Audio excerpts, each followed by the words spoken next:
is, well, what keeps them awake at night? What are their fears? What are their gains in it?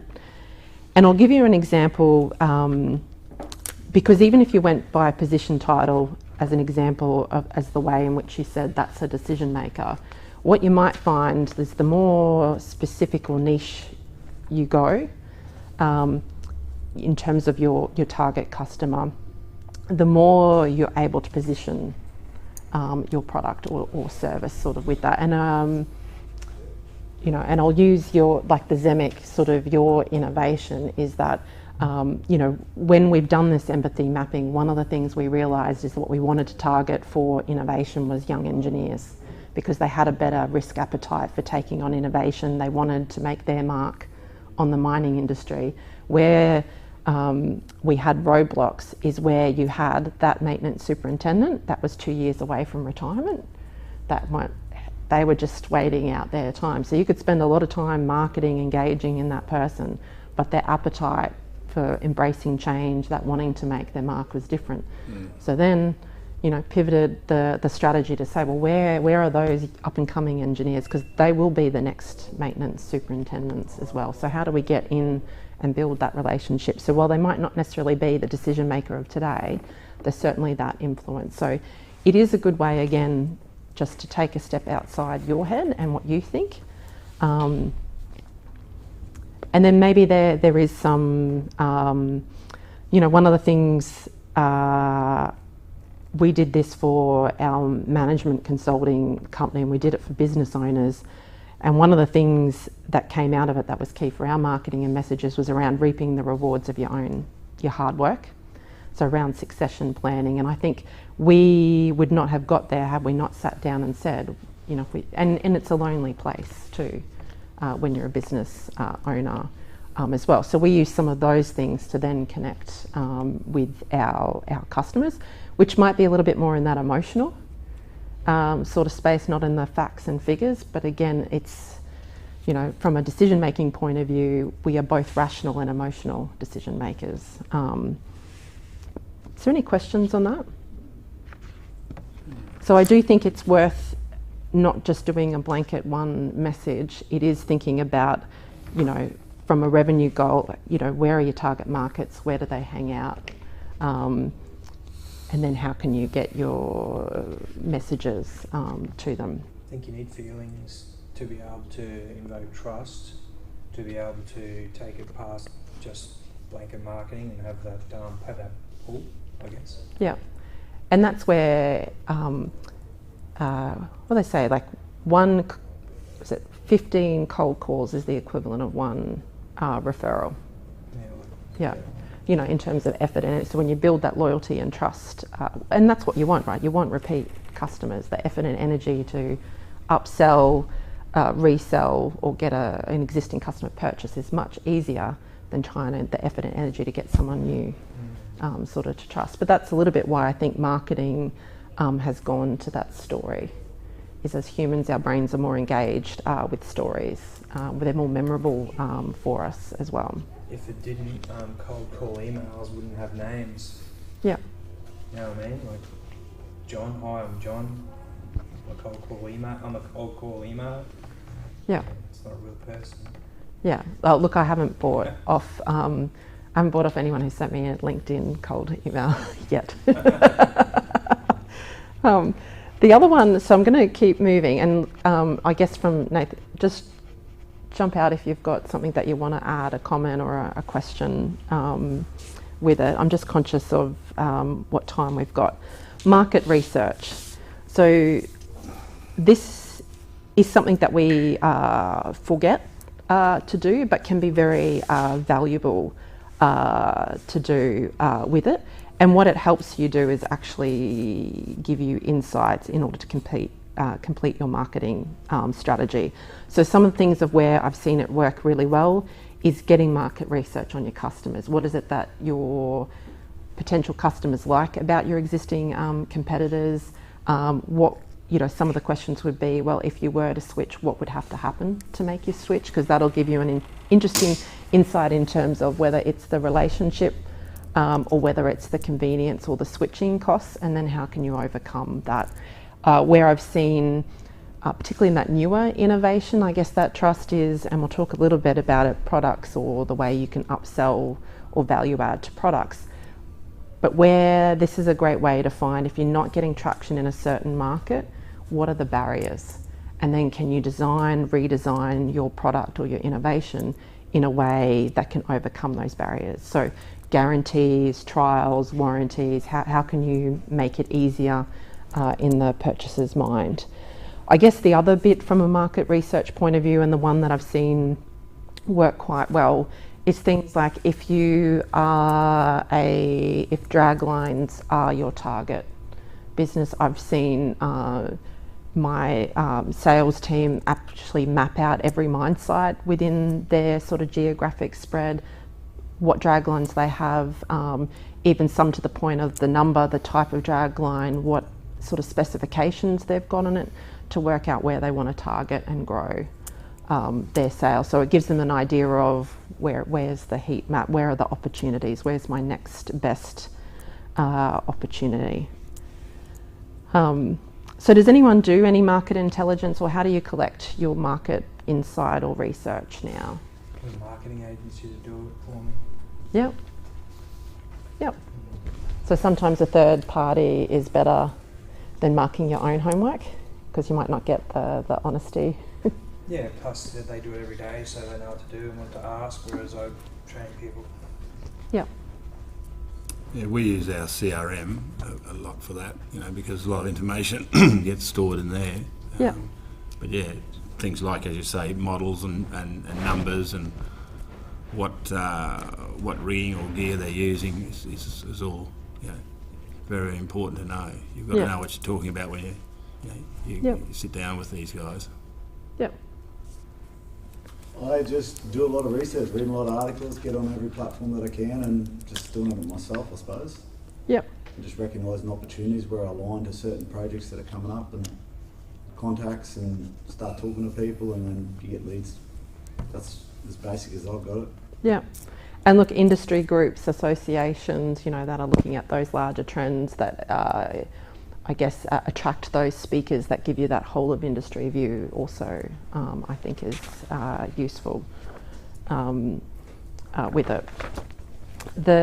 I guess the other one with 12, we'll talk a little bit about your product mix, and this might be a really, a couple of weeks ago we talked about, have you got a whole product? So in the way in which you develop a product, have you got a whole product? And you can see now that if you've got a target customer segment, so if we say training superintendents, thinking about, well, what is your mix of product? We sometimes get set on our core product, which is the reason our business exists. If we're a training company, then you'd hope that you'd have trainers. If you're a maintenance or engineering company, you'd hope you have your core products are the reason your business exists. But thinking about what is a lead-in product? Is there something that's low cost, easy switching to secure a new customer? So, for example, with an underground group, one of their lead-in products was they said that they would audit and have a schedule of each of their underground vehicle attachments. So they innovate in underground vehicle, like the development vehicle, different attachments like a forklift, bits and pieces, little trailers, anything that the guys underground wanted, that's what they innovate. But they're not the only ones in that space. So one of the things they did for their maintenance crews, will go underground and audit. So now they're doing their market research. It's also helping someone because they couldn't keep a track of, what their accessories, for want of a better word, that they had underground. But it gave them some really great insight around what was coming off, what they could offer and be competitive. So thinking about it could be a trial, it could be something, it could be a free meeting. Where I've also seen it work well is they'll do a sales call and say, tell me about your problem, and then I'm going to come back to you with a design of how I can help solve your problem. And what they'll typically do is they'll say that the design work is free, but they'll have costed it in. So they will have recovered their costs in the actual quote that they do in terms of their margins. So you've got your core product, your value adds. So these fit around your core product suite. They allow you to upsell. So for example, it might be around customer care, installation, servicing, or delivery. So it's that more hands-on aspect of it. You know, the value add. So again, yeah, thinking about that total sort of service. So it's not just coming in once, but how else you can do it. Where I've seen in the reverse value add is things like, well, probably more in the cream product. Cream products are usually high margin, low effort. So you don't have to touch. So I've got guys that have got parts that sit on, say, the BMA register, and they just purchase. So they just get these orders automatically coming in, and then they just manufacture those parts and send them out. There's no sales call, the demand's there. It's those more consumable parts. But cream products, you know, I had another one that worked out that emergency breakdowns was a really good, because they had this high pain point with the customer. They were prepared to pay high margins. So their normal hourly rate for a mechanic was sort of $90. They were charging $450 for that emergency breakdown, but it meant you could call them 24 hours. They guarantee time and get them back up and running with that. But warranties, financing, spare parts, they can be things that are cream product. And then future products potentially as well. So maybe it's a future add-on or something that is quite innovative. Where I'm probably seeing, if you ask me, some of the trends in that is probably in the data analytics. So how can you help gather their data, analyse it, and give it back to them in a way that they can make good decisions with that. Any questions around product mix? But it is a good way to have a think about your customer journey, or the way in which, because what you might not do is market your cream. Well, it depends, right? So if you're upselling to existing customers, trying to increase the average spend of your existing customers, then you might focus on your value add and your cream products in your marketing and what you're pitching. Versus if you need new clients, then you might focus on your foot in the door and core products as a way to generate or get leads. If you go to 13, I talked about positioning. So we've already had a conversation around positioning, and that, you know, where do you sit on the competitor? Where is your point of difference? This, I just probably wanted to flag in marketing. Typically, we focus on your competitive differentiation. And these are some examples just to get you thinking about it. But if you're unsure what your competitive differentiation is, if you're unsure about where you need to be positioning, then maybe you go back and do some more market research.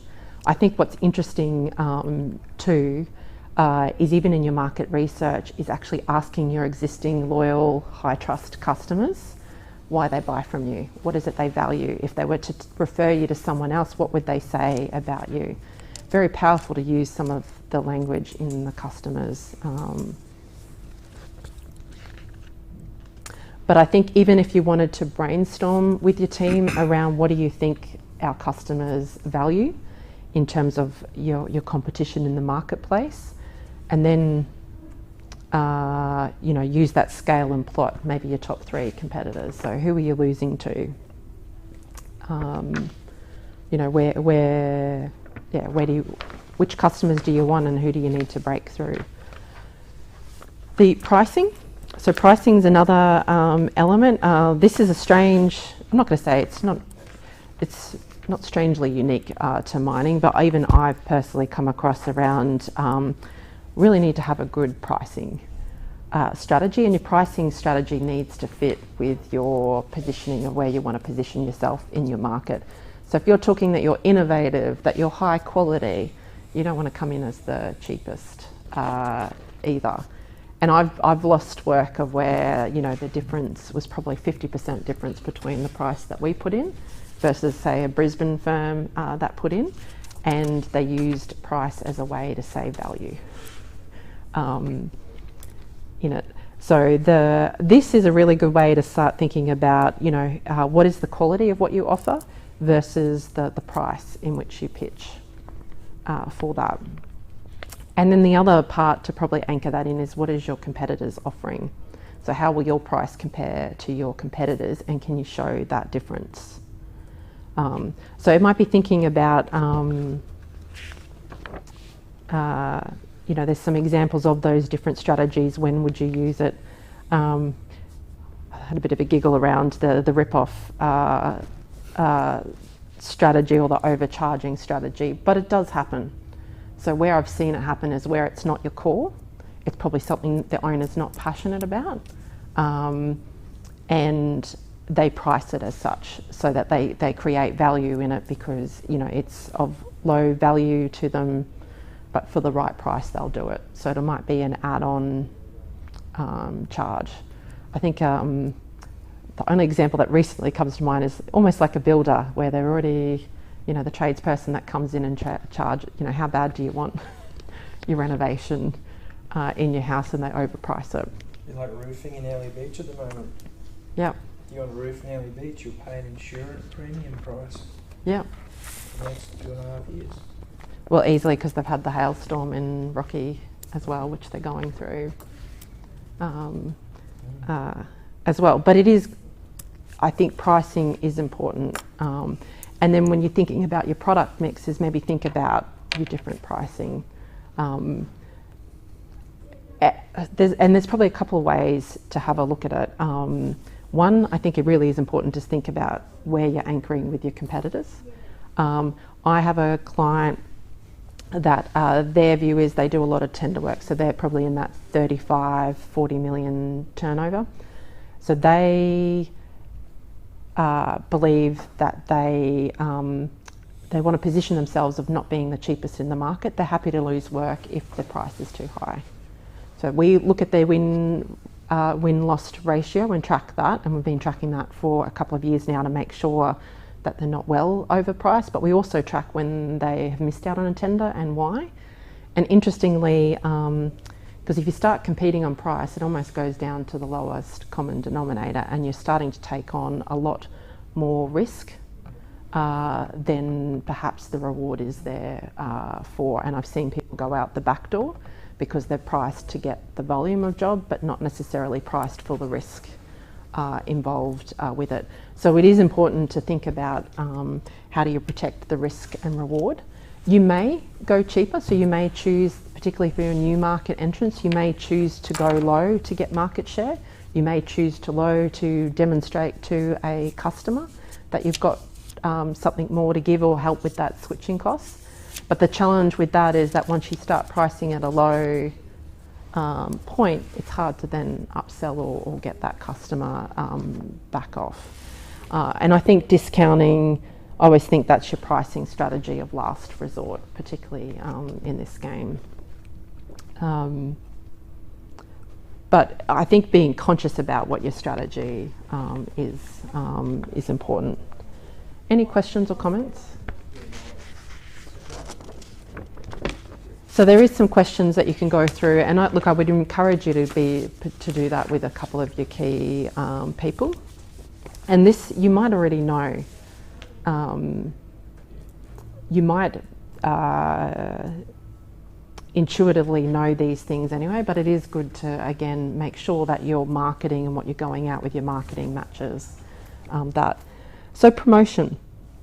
So promotion is one of those key things, and it's how you communicate with buyers that bring a call to action. And I think that's really, we do it all the time, but thinking about what's your call to action. I've seen a lot of marketing that says, this is what we do, but you're not telling your buyer what do you need to do next, where's the lead. These next few pages, and I'm going to have a bit of a break from talking, but I wouldn't mind you having a look through from page 17, 18 and 19 and 20. Just tick off, these are all lead generators. These are all the ways, so this is probably my last decade of consulting with businesses. And one of the things we've done is what are the most effective ways in which we generate or market. And it is actually prioritised both within the tables and then across. So one of the things, and you would have heard, who do we have? Her name, Suzanne, talk about that, you know, particularly from a corporate procurement, you need to have that site champion. So you'll start to see some of that personal connections from our perspective are probably the most effective way in which to generate leads, or from a marketing promotion point of view. Then around group connections, then online marketing and traditional marketing, or that traditional sort of advertising, flyers, catalogues. So would you mind, I'm just going to give you 5-10 minutes, maybe just to go through whether it's tick off, yep, that's part of my strategy, maybe an asterisk around need to get to that, think about it, but you want to have a go through and just do a bit of an audit around your promotion strategies.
Where's the toilets or anything? Just through that door. Yeah.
about leveraging off your existing clients. Yeah. Yeah, we covered referrals and that sort of stuff from a sales. And we did the sales sort of product plan in session 3. Yeah. Yeah.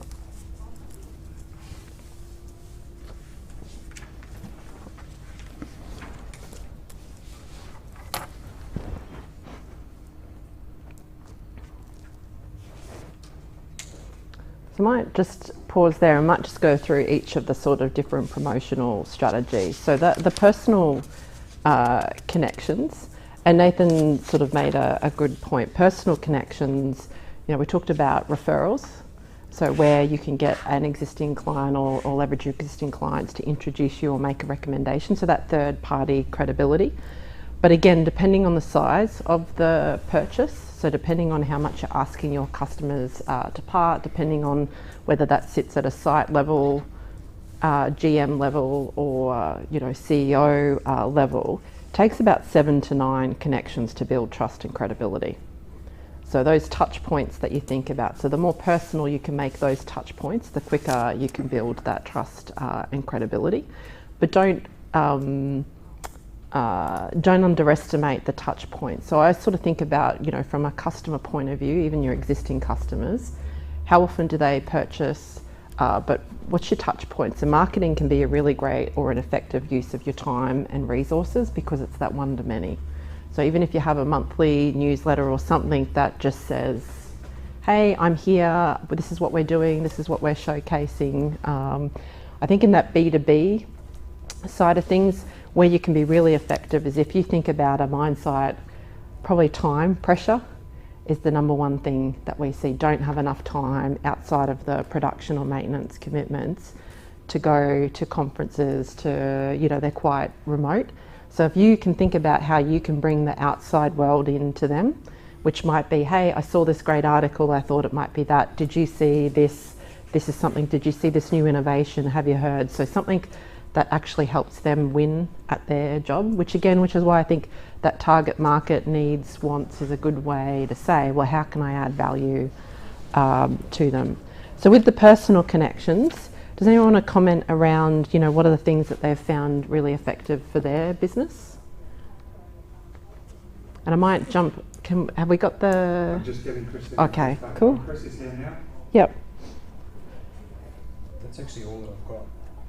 I haven't delved anything outside of referrals, so no marketing, and that's all I've got. So I'm sort of looking to go from that to marketing. Yeah. And I'm sort of wondering how to link it so that it's effective instead of just writing a whole new marketing strategy and just like, I've got this organic beast over here, but then I've got this smoke and mirrors world over here that I don't even know where to go. Yeah. So that's pretty much all of this besides site visits, touch points there. Yep. And referrals between businesses is the only thing that I've got. Yeah. So this is a really great example of where we'd start with, well, what's your goal? Like, what's your goal for growth? Yeah. And what are the levers you're going to pull to get that revenue to growth? Because sometimes more customers are not necessarily, or more clients are not necessarily the most efficient or effective way. It might be actually more increasing the average purchase price and not. So what you might do is you might sell more to your existing customer base rather than actually new. But I think depending on what your ambition is from a revenue point of view, and then having a look at that, then you'd start to craft. Yeah. Because what you'd say is, like, do you have a gut feel of like, how much growth would you like? To me, it really wasn't really about growth. It was more about making it available to more clients. Yep. And making it available to Joe Public. That was my. So I'm offering an awesome service to 3 major clients, and that's it. Make it available to everybody else. There's no thought around revenue on it. The amount that I'll make off those 3 clients is I'm comfortable with, and I have to pull a figure out of my head. And I've got courses that say, do you want to 2 times it? Do you want to 10 times it? I'm like, I don't care. I just want to make it available in a structured and tiered way. And I have to use marketing. That's why I'm sitting here. No, like it's good because I think the rate in which you need to do it would say how aggressive or where you would go. It's probably, as opposed to a dollar figure, it's more of a, I want to, that those are my revenue goals. My revenue would be, I'd like to open it up to 30 to 50 small to medium businesses within the next 12 months. I want to open it up to 1,000 personal customers within the next 12 months. Perfect. That's my what do you call it? That's Well, my dollar sign. Yeah. Well, then then that'll drive an outcome because there's a price in which to service the 1,000. And so if you say, I'll just take my existing model and then I just want to grow the client base to those 2 things, what does that do in terms of growth? Because that'll give you your budget. Yeah. The thing is to take it to leverage off that existing organic base to be able to use that. Yep. Sort of wondering. And then if we take small businesses, so you'll have a think about who are the small businesses that will most likely, are we talking mine side or are we talking mining services when you think about your small? It'd be services, people that can't afford a day rate. Yeah, yep. So then where do they hang out? Like, so from a target market point of view, like what are their needs or wants? What problem are you solving with your business sort of for them? Where do they hang out? And then you'd start to design a marketing strategy that says, well, if their needs and wants are this, you're there to make it affordable or, take a risk off them, whether it's a director or compliance, whatever that is with it. What are they doing now to solve that problem? Yeah. And then have a chat to them, what would it take for them to switch? Sort of with it. And, this is where you listen. So is it a price conscious decision? Is it a risk they're prepared sort of to wear, whatever that is? And then that's where I say the art or science of marketing, I'm not sure which, but I would say that that's when you'd start to build a couple of channels because you'll never get it right the first time. Just look at your trends and then re-market it to that. Yeah, but then this is where your existing client base is really good, which is you'd say to them, do you have anyone that fits this target market that you could help introduce me to? Right? So now you've got that third party credibility or that referral in. And then, it's a little bit like I made an introduction a couple of weeks ago, and it's funny because my most pushback I get from resource clients is their online presence. Because it's all about who you do business with. But it's interesting, I was on the phone and this person went straight into LinkedIn to talk about the person that I wanted to introduce them, and he looks like an all right bloke, no worries, yep, I'll come and meet. So it's interesting, even with those referrals, your online, and I think we're seeing with COVID that shift to shopping online, all that sort of stuff. So I think you would say that your online is almost like your other online store. Your website's like your online store. Some of your online marketing, you'd want it all to be channeled back, so you can have a look at that. Yeah, cool. But then, so I think, and with your and again, the 1,000, you do it again. Where are they? Where do they hang out? What are you trying to solve for them? Yep. And some of your channels might be, like if you're talking about services, some of your channels might be like the RIN Resource Industry Network. How can you use those channels to get in front, sort of with it? Thank you. We have Chris online now. Yep. So I might jump to the online. Was there any comments or insights you wanted to share, Chris, or Christina, around the personal connections? Yeah, I will. Yep. I think a lot of these things would be things that we normally try to do, but things like site visit becoming very difficult. So we're having to think our way through that and find other ways. We're probably really rely on that, and a lot of our customer base is saying no right now. Basically because of COVID. Yeah. And it just may be that they continue that afterwards too. Look, I think the if you've got site work, so what we're finding is we're sort of upskilling perhaps your site services supervisor or whoever's doing whoever those site guy that have that ticket because they've got a reason to be on site. We're finding, I guess, not a way around it, but a way to get that is actually use them to start getting them to start seeing the sales opportunities, and similarly around from those key leaders that might not be directly doing a part or that sort of stuff. They've been using audit or assurance as part of their business to be able to get that foot in the door, to say that I'm coming to inspect my guys and provide that supervision or leadership. Yeah, there's no doubt that the people have sort of had to pivot to try and get in. I guess the joke is gone are the days of buying someone a Coke and a sausage roll and saying you're at the front gate. You'd be surprised, that still works, but when you said that the other week, I thought of so many people that it still worked for, and if you get a shake of hand, they'd meet you at the gate at least anyway. You're not coming on site, but then you get a chat between the turnstiles or whatever. Yeah. It still works. Yeah. Oh no, I'm not disregarding. I've worked on mine sites long enough to know what a fresh pie and a Coke does. Sort of with it, but it is. I think that personal connection. It probably is the most, want to say, personally intensive or time intensive. More about too, knowing that you've thought about that. It's Yeah. a personal gesture. Yeah. Yeah, but you don't necessarily want to be known as the sausage rolling Coke run person unless that fits your positioning in market. Yeah. The group connections.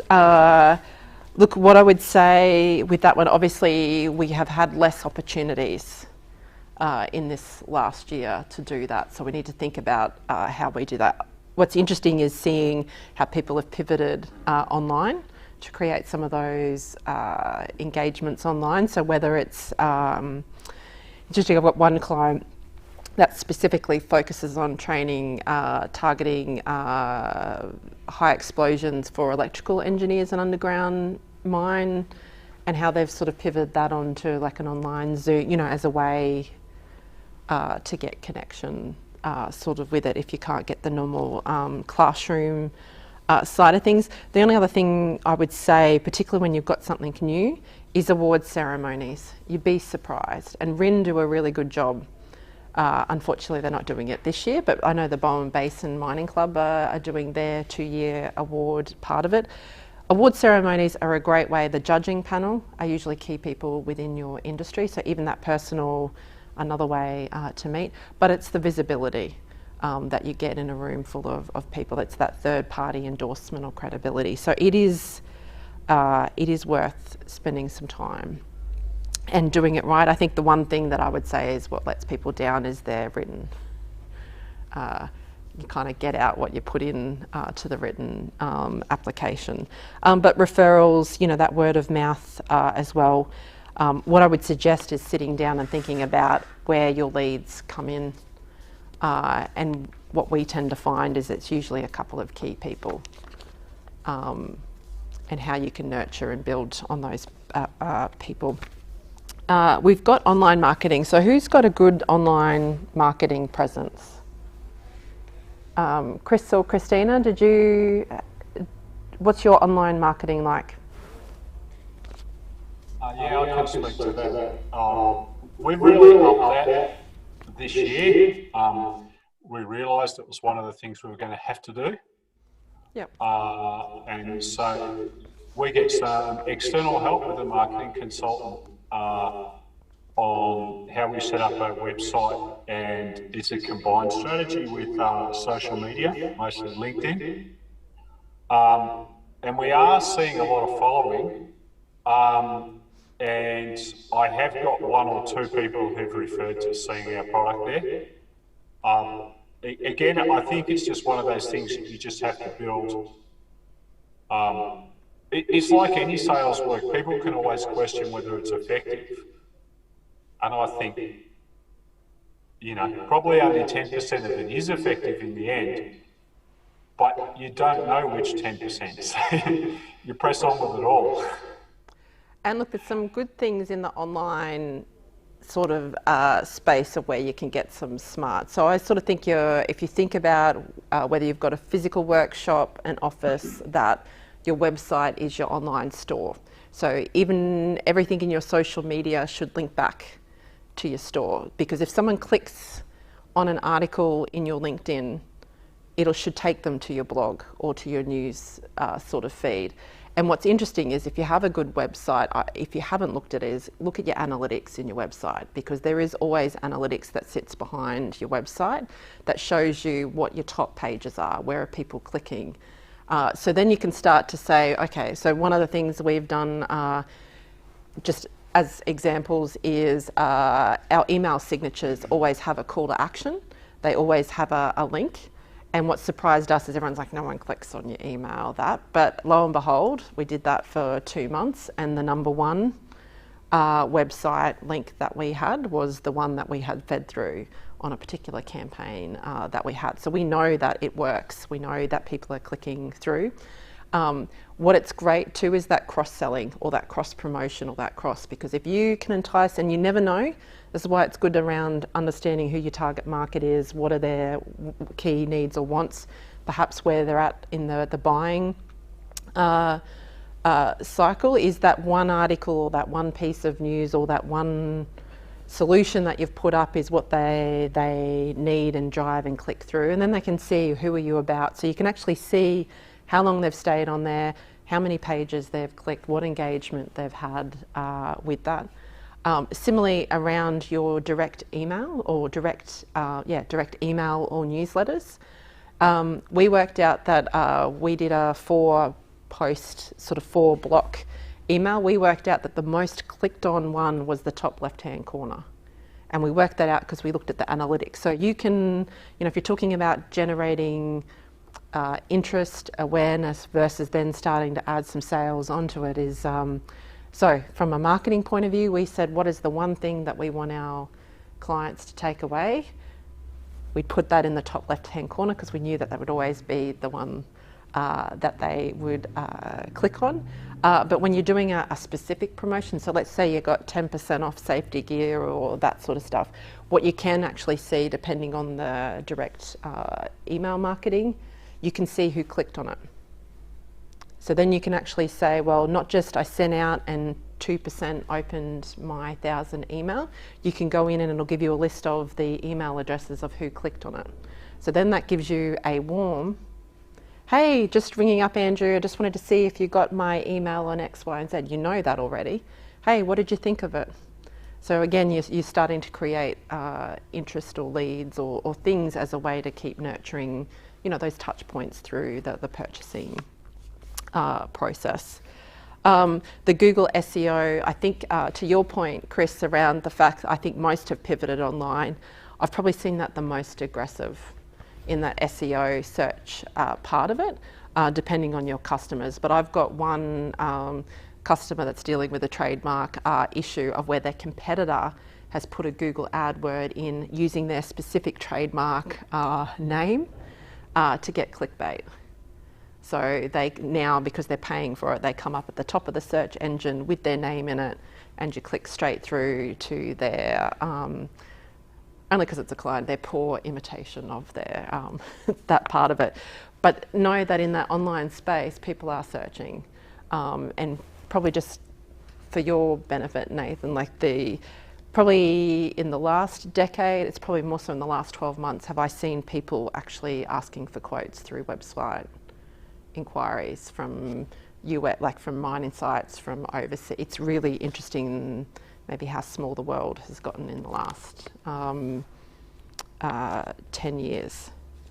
So, and then just from and then there's the traditional marketing as well. So again, if you know who your clients are, where they hang out, I've got one, as an example, if you're going to advertise in a magazine, maybe not the Daily Mercury paper, but what you might pick is the Longwall Underground magazine if you've got a Longwall underground product, or if your target market is people in underground mining. So there are, again, thinking through, if you know who they are, where they hang out, it then starts to become easier. And I think maybe the art, maybe to your point, you never know quite sure, is just, if you really want it to be effective, is having multiple touch points as well. So you're not, but you might see it. So you might see yourself in a resource industry, you might then see a LinkedIn article come up, you might then see it in a particular, also I guess how you position and the more touch points, it's the more, we're kind of lazy as human beings with it. So again, if you're wanting to build profile and brand, I think having, sometimes people, it's not just the first time that you'll make a decision. It might create interest, or it might be, I don't know how many of you do it, but when someone says, can you tell me, hey, do you know a good hairdresser, or do you know someone who can do X, Y, Z? You typically think through the last two, either your favourite preferred one, or maybe the last 2 or 3 people that you've seen, or have you thought of this? I guess probably understanding some of your customer base might also assist in whether some of that traditional marketing works for you or not as well, because I guess, with the online stuff, there is a lot of, I guess, push or as you've mentioned, there's a lot of focus on that space, and apart from maybe TV advertising, catalogues and other elements seem to be a little bit in that background nowadays. But I guess unless you understand where your customer might target. Yeah. So it's a really good point around, so what's interesting is, again, it depends on where you're positioning. So if one of the things out of your market research is, oh, I didn't know you did all of those things, is a catalogue might be a really great way to showcase, actually, here's all the products and services we do. If that's one of the things that you want to overcome with it. It's interesting because we kind of went away from catalogues, but if you listen to some of the advertising experts, and I'm talking more in the retail aspect, is that catalogues, they believed, had a longer shelf life because they sat around in people's homes a lot longer than whatever you're consuming digitally, and the fact that you were more influenced by seeing that logo, that brand. But again, I think it's understanding.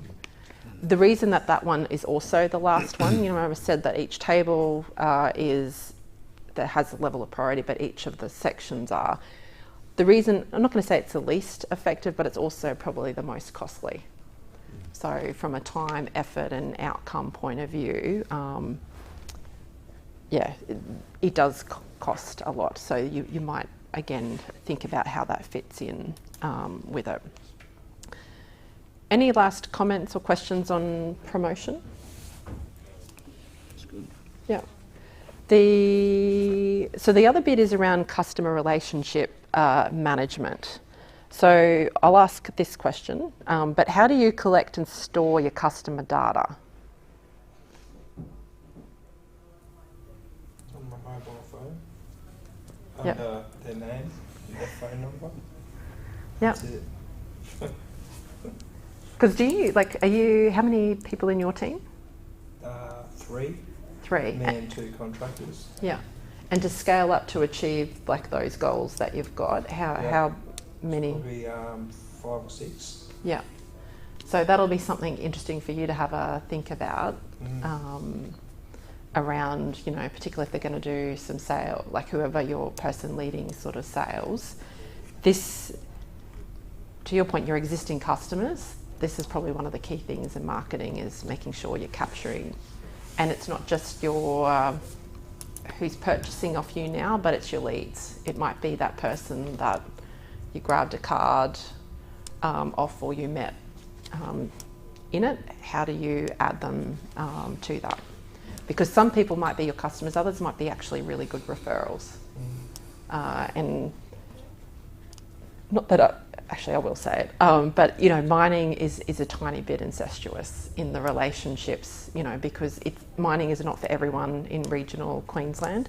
So what you find is the 2nd, 3rd generation people that have grown up, now work, have had kids sort of in that. So there's these old school relationships that can be really valuable in helping you get and connect to the right person as well.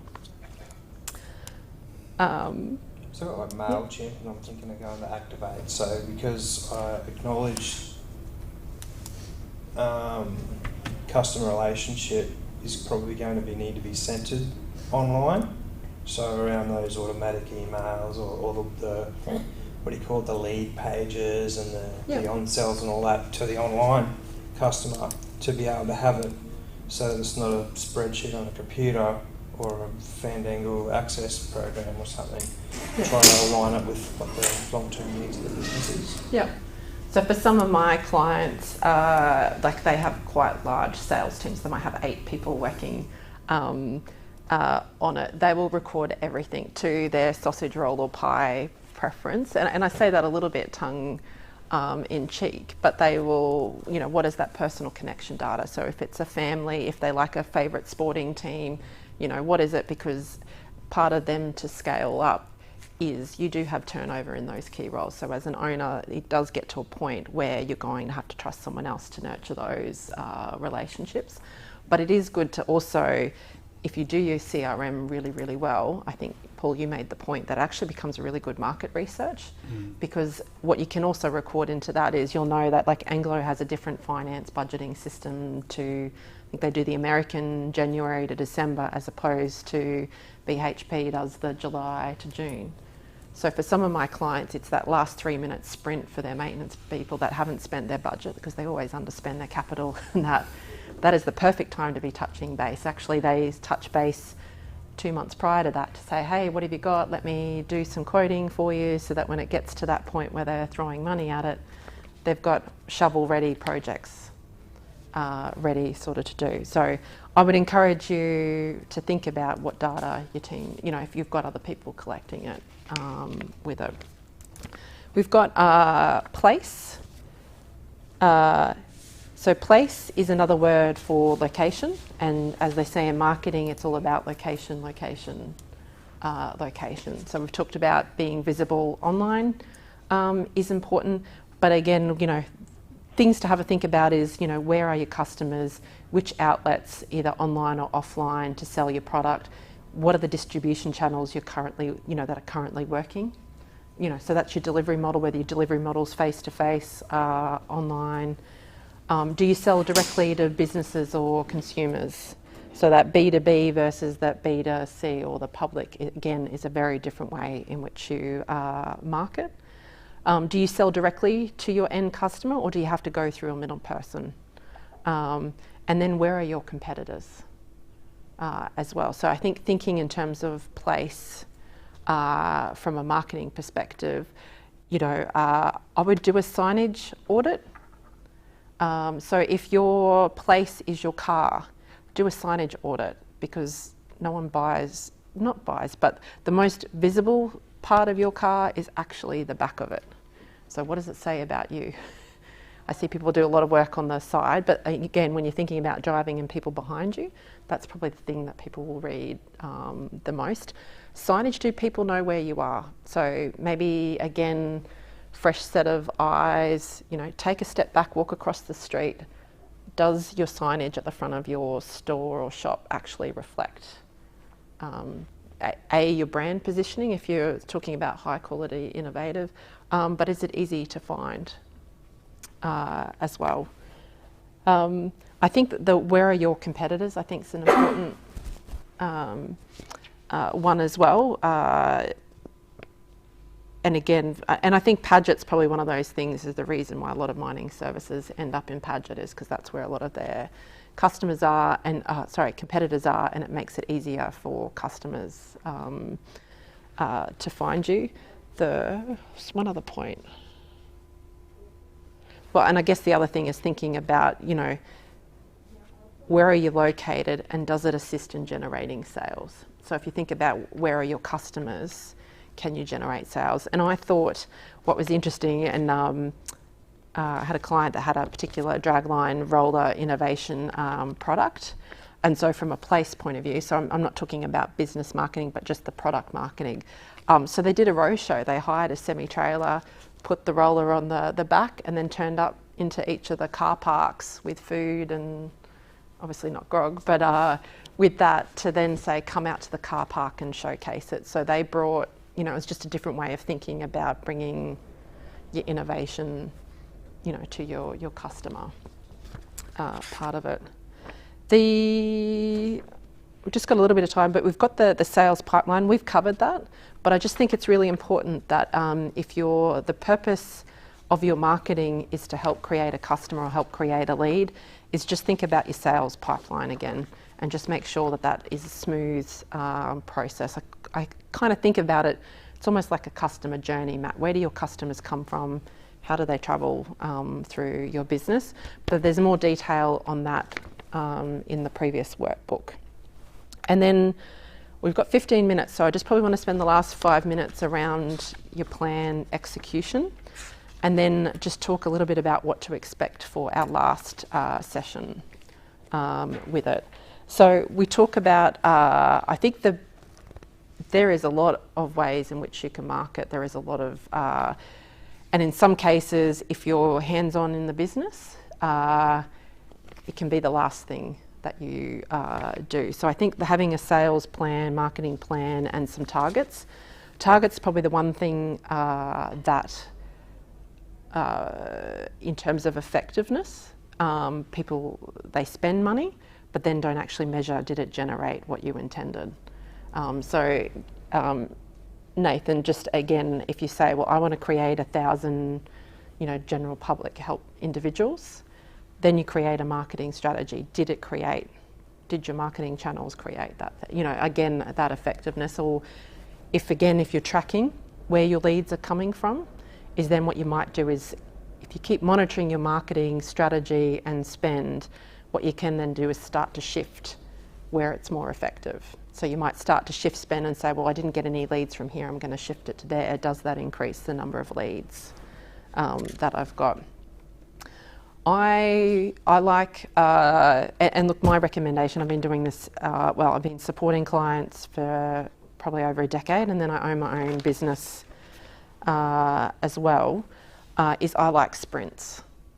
You can have a big picture plan, but I sort of think that in today's age, being agile's really important, being flexible. I think 90 days is probably about as much as my attention span is to say, well, what would be my winning move? So if you look at page 24, I think this is an excellent way to start to say, what would success look like in 3 months' time? So if I've got that bigger picture of my revenue goals or marketing goals or that, what would success look like in the next 3 months? And then what are the activities and tasks and who needs to do it? And again, I would strongly encourage you, well, I'm pretty methodical, so I like that sense of satisfaction. So what's the one thing that we need to do now that's going to make the biggest difference in hitting that winning move? Put that as your activity 1 and the tasks associated. Then what's the next one? So if you think about, I'll use a footy analogy, yay, but running the ball up. So if you think about, what do I need to run the ball up first and do well? I think it's better to execute really well and know that you've executed it really well. I have a bit of an attention span. Well, I'll probably try and do like maybe 20% of everything and not actually complete sort of anything, and then you really don't know what's been effective or not. But that might also help you to think, because the last bit is around staff and skills. So what are the skills and resources required to achieve your marketing plan? And that might be the stuff that you start thinking about. What do you outsource? What have you got in-house? What are the skills? Because it's not just, like you think about, because hands up, who's got a sales team? I know Zemek do. You're part of it. You do have anyone that sells other than yourself? No. So, yeah. My contractors got through quality of work and touch points. Yeah. Yeah. So I think if you're going to lean into the marketing as something to help grow your business, is maybe think about the skills and resources you need around you to achieve that. Because it's amazing when you actually get the right person that knows what they're doing, how much more efficient it is to do that. So that's probably it around the marketing or the practical sort of strategies, and I guess a way to plan and think through your marketing. Is there any questions? Like I said, I felt like it's a bit of a speed date in marketing to cover. Look, my only advice if you're starting out new in this is keep challenging yourself around what's the one thing that's going to make the biggest difference. So if you think about it from a revenue point of view, like what's the one focus area, what's your one core product that's going to make the biggest difference, what's the one core target segment that's the most profitable, and just chip away and that. Don't be afraid to, failure is actually really good, and I would encourage you to fail fast in things, because that actually you'll start to craft your own marketing and sales rhythm that works. And then I think talking to your peers. So, you know, that's what I love about the Resource Industry Network, is it's a great way to say, hey, how's your business going? What's working? And you can find that out through that. So in terms of, if there isn't any questions, we've got 10 minutes. So for next week, we have procurement specialists. We'll have 4. We'll have, we should have Jordan again, who's sort of that giving us that BHP insight. We've got Jeremy again from Glencore and Suzanne from Adani. And then I just thought I'd throw into the mix with Sonia Brennan Webb from the North Queensland Bulk Ports. So he's done a lot to sort of commercialise the port of Mackay in that role. But I like the fact that he's ports more like an operation manager. He also used to be a senior manager in Hastings Deering, so he's kind of been in your seat a little bit as well. So I thought, you know, a bit of that you know, thinking about your pitch, but that diversification piece as well. So where, Sonia was just mentioning, so where is everyone at with their videos? So you'll have yours done this afternoon? Yeah, I met up with Ben last week, yeah. Yeah. Lovely, yeah. Great. No, look, we had a bit of fun with it, but yeah, he's just trying to get you right, you know, out of your shell a bit, like, yeah, it's good fun. Yeah, and I think that's a great example of where you have someone who is really great at what he does to bring it out. Oh, for sure. And one of the things I pulled from last week, you know, how Andrew was talking about, if you think you're enthusiastic, you need to turn it up a notch, you know, because you actually watch yourself and you go, oh, that's a bit dull. So, and, you know, that's what Ben's trying to draw out of you. So, yeah, it was quite interesting, yeah, for sure. Yeah. So for, I guess the expectation or the opportunity that you've got next week is, I still see that as a really great learning. So the way in which I'm going to position the panel and yourselves is, I want you to think about, so I want you to do your verbal pitch, because you're not always going to do that. If you have your video, then you'll have an opportunity to showcase your video. I'm going to ask the procurement panel actually to ask you questions. So whatever, you know, as they're listening to your pitches, what questions come to mind, so that we're sort of simulating almost like a real life presentation. So if you were sitting around a board room, which I think was interesting because we've got quite a diverse sort of panel, that might also help you think about ways in which to improve your pitch. I also want to encourage you maybe to think about your marketing collateral. So I think at this stage we'll have 3 on Zoom and 1 face-to-face. But if you were, because that's kind of the new way anyway, but what else would you like to showcase that they've got in front of them when you're doing your pitch, if you've got it? So whether you've got a flyer, your capability statement, and what I'm saying is you don't have to, but this is a great opportunity from a learning environment to get their feedback on what collateral you've got now and what you want to take forward. So I will put this in an email to you, so you've got a bit of a list and something to think about. So we're going to treat it as almost like a boardroom or presentation. And then I'm going to give the procurement some sort of guidelines to give feedback to. So you'll also then get some fresh, hot off the press feedback. So it'll be sort of a bit of a two-way street. And then what we'll do, so we'll do that for the first hour. And then I think that last half hour, what would be really good is to use this group to give feedback as well. Outside of the procurement specialists, and then just sort of wrap out the program. So is there any questions on that?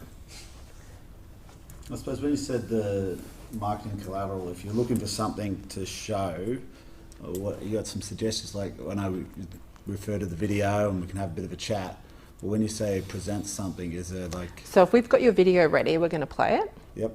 Live, so we'll all get to see it at the same time. But you're also going to introduce yourself. So what I would like to do for the panel, again, to enhance it, is probably to give them some, for want of a better word, some care packages from each of you that they'll have an opportunity either to review before we get to next week, or if not, they'll be opening it and having a look at it while they're hearing you pitch and watching your video. I just think it'd be remiss of us not to use this opportunity to get feedback on that. If you don't have it, don't stress about it. There's enough in the actual pitch and the video to do it. But I thought it's just probably that nice extra touch. So not pie and cake, no? You can for me. No, okay. Well, that's an interesting challenge, isn't it? Well, it's that digital online part of it.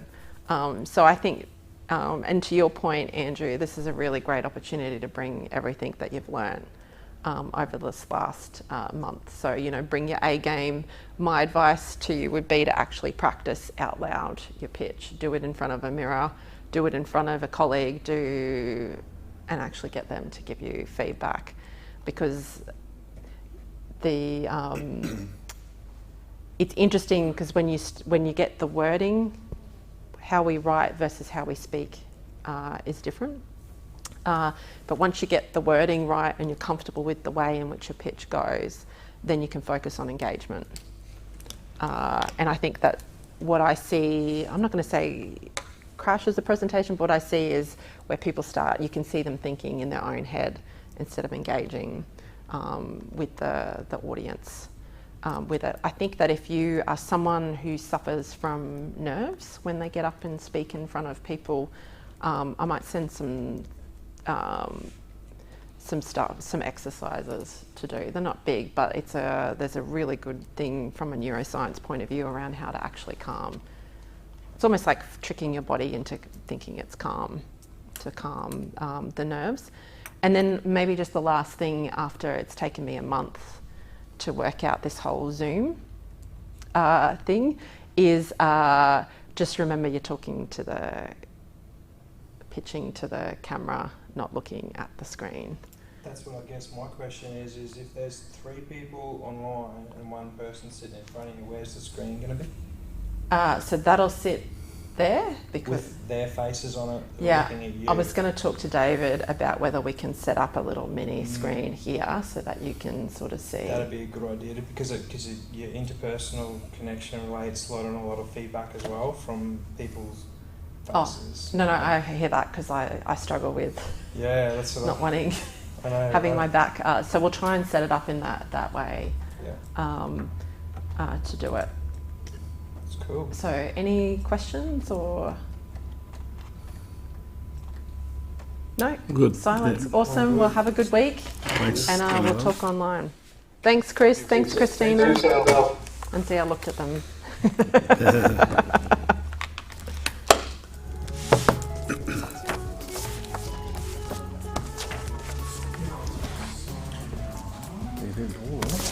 Yeah, pretty fair, yeah. Plodding along, keeping your head above water, and it's got a bit quieter, definitely. Yeah. Situation, yeah. Well, for us it has anyway. So it's sort of a little bit like how it's going, but we're still, we've got July figures now, July and August, and yeah, we're profitable. It's tight. We're sort of struggling with our budget. But yeah, it's good, and it gives you opportunities to do this sort of thing. So you take the opportunity to do other things. So I'm just sort of sitting in with Chris as my sales manager, so it's his baby, and he got me to sort of be involved with him. And it's good. It's just good because Tom, my son, who's in WA, is doing the accelerator. They're doing the quantum one, the bigger one. Okay. And he's really enjoying that as well. So because they get access to a lot of other researchers. yeah. It's sort of Brisbane based, but even though he's in WA, so he does all those things. But Chris is in Brisbane, but basically Tom's just got in the business. So I wanted to utilise that for him, so he got a real feel of what we're all about. And then the regional one came up, and I said, Chris, well, would you be interested in doing that? And he said, absolutely. And I can do a bit of networking, but smaller numbers than we thought would be here. So, but it's still been very good. The content's been good. A marketing video at the end of it. Yeah, which he's going to do. Yeah. He's quite enthusiastic about it, so it's good. Turn the video into, because obviously the thing is next week. They're hoping to have them ready by the end of next week. So by the time we look at doing the edit, good to see you. All the best. Just get making those changes. Give me a couple of those and Mate, no worries at all. I'll let you tell me whether it's good enough or you need more. Oh, of course. I'll give you a Dropbox link. Yeah, mate, that is awesome. You can man. send us a link for it, that'd be grand. Yeah.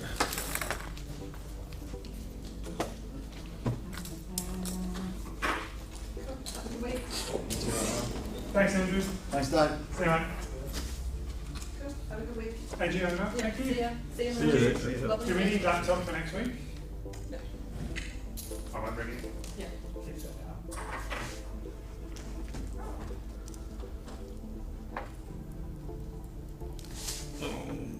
Say that today.